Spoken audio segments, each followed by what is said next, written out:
What's going on, guys? Shane here. Today we're talking about the jab and 5 common mistakes that I want you to avoid. So let's first talk about why the jab should be your best, most thrown punch.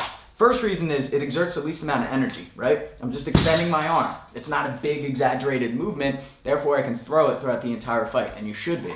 Second reason is it's your quickest punch, because it's the closest hand to my opponent's face, so it doesn't have to travel a long distance. Even the cross just has a couple more inches, but those inches, that time adds up. And the last reason is because it's super effective. It sets up the big punches. It gets them blinking. I can overwhelm them. Or I can use it as a probe and see how they react. Maybe they're reaching for it, and then I can feint and step in with something like a left hook, okay? Let's talk about how to do it correctly now. First, we're gonna be talking about more so a boxing stance or a heavy puncher. What I teach and what my preference is my lead foot, my toes are facing the same direction that my hips and chest are facing. And when I throw my punch, there's a lot of pressure in my lead toe. So when I get full extension of my punch, that's when my foot touches the ground. Boom, it's in sync. My left hand and my left foot touch at the same time, boom, okay? If it's Muay Thai, what I like teaching and doing is keeping my toes facing forward or even out to the side, just because I need to be able to check a kick, okay? In boxing, there's not leg kicks being thrown, so your quadricep, your knee is not susceptible.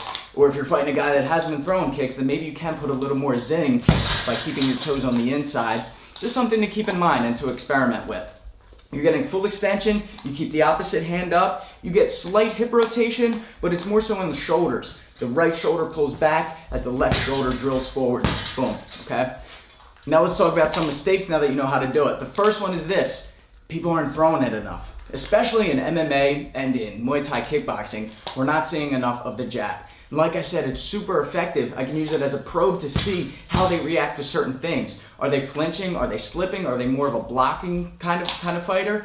And the other reason too is I can really use this to keep them at bay, right? If I'm fighting an aggressive fighter and he comes out at the bell and rushes towards me, even if I just throw 3, 1, 2, 3, they don't even have to be super powerful, but it's a reminder to my opponent. If you step into punch range, you're gonna get touched with my jab, okay? So take notice of that. If you're watching boxing matches, you're watching MMA, kickboxing matches, the guy who uses the jab, the fighter that uses their jab a lot, usually dictates the pace and can control the range much better, okay? The second most common mistake is not getting full extension. If your arm is this long, that's how long your jab should be. Use that range, all right? If you're doing this, right, that means I have to be this close. That means I'm now in uppercut range, elbow range, hook range. Use this, all right? Like I said, it's your longest, it's your quickest, it drains the least amount of energy, so get that full extension. And I hear people say they have elbow pain when they shadow box and throw the jab. That's probably from flexing or just overextending. You should get full extension, but don't go past that point, okay? The next is overcommitting, looking for power or trying to make up for lost range by leaning into it. I see this a lot too, especially in MMA. People will come out looking for that power shot and they'll lean into it, put themselves in a bad position and usually get countered, okay? Don't overcommit. If you're too far away, make up for it with your footwork. Like I said, step in. If I step in 3 inches, 6 inches with my lead foot, then my rear foot needs to step in 3 inches or 6 inches, okay? So my full body is moving in. And also you don't want to move straight in all the time. Create an angle, move out to the left 45 degrees, boom, okay? So you're not walking directly into the line of fire, okay?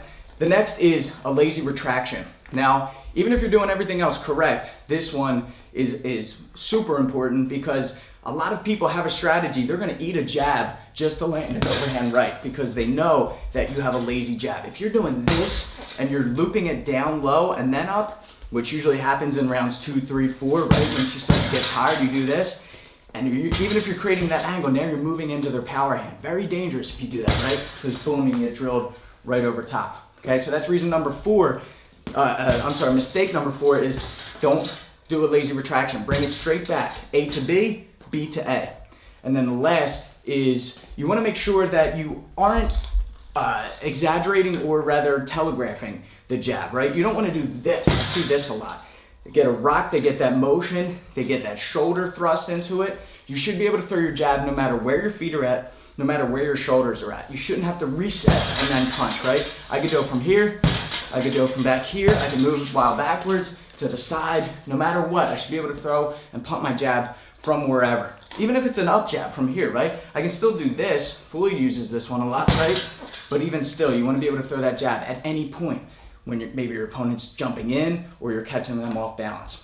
All right, guys, thanks for watching. Hopefully this answers all of your questions about the jab. If you have any other ones, be sure to click the link in the description below. It'll take you to fighttips.com. We have a full article on there, and you can leave some comments on there as well, and I'll be able to answer them for you.